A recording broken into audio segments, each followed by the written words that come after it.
যেসব প্রতিশ্রুতির উপর ভর করে মার্কিন প্রেসিডেন্ট হিসেবে ডোনাল্ড ট্রাম্পের ঐতিহাসিক প্রত্যাবর্তন নিশ্চিত হলো, তার মধ্যে অন্যতম গুরুত্বপূর্ণ মার্কিনদের কর্মসংস্থান সৃষ্টি ও জ্বালানি ব্যয় কমানোর অঙ্গীকার। ডোনাল্ড ট্রাম্পের এই লক্ষ্য পূরণের অংশীদার হতে চায় ভারতের আদানি গ্রুপ।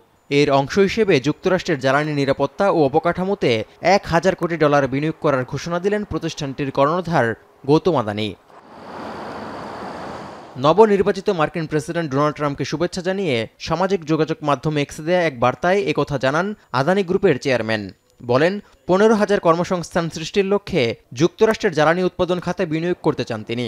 কামালা হ্যারিসকে হারিয়ে ডোনাল্ড ট্রাম্প যুক্তরাষ্ট্রের প্রেসিডেন্ট নির্বাচিত হওয়ার পর যুক্তরাষ্ট্র ও ভারতের মধ্যে সম্পর্ক গভীর হচ্ছে বলেও উল্লেখ করেন আদানি।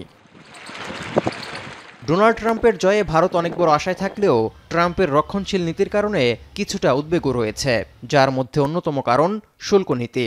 কারণ দেশীয় অর্থনীতি ও উৎপাদন খাতের প্রবৃদ্ধি বাড়ানোর লক্ষ্যে চীন ছাড়া অন্যান্য দেশের পণ্য যুক্তরাষ্ট্রে প্রবেশের ক্ষেত্রে কমপক্ষে 10% শুল্ক আরোপে প্রতিশ্রুতিবদ্ধ ট্রাম্প।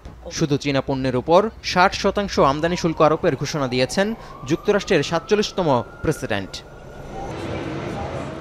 নয়াদিল্লি এবং ওয়াশিংটনের মধ্যে বাণিজ্য সম্পর্ক গত 1 দশক ধরেই ঊর্ধ্বমুখী।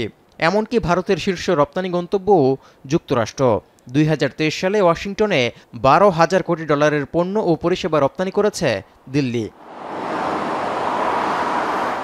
এদিকে মার্কিন পণ্যের উপর উচ্চ শুল্ক আরোপের জন্য ভারতকে অভিযুক্তও করেছেন ডোনাল্ড ট্রাম্প। ভারত সেই শুল্ক না কমালে প্রতিশোধমূলক পদক্ষেপের প্রতিশ্রুতিও দিয়েছেন তিনি। এই অবস্থায় ডোনাল্ড ট্রাম্পের বিজয়ে ভারতের আদানি গ্রুপ যে স্বপ্ন দেখছে তা আদৌ পূরণ হবে কিনা সেদিকে এখন নজর সংশ্লিষ্টদের। তৌহিদুর রহমান, এখন বিশ্ব।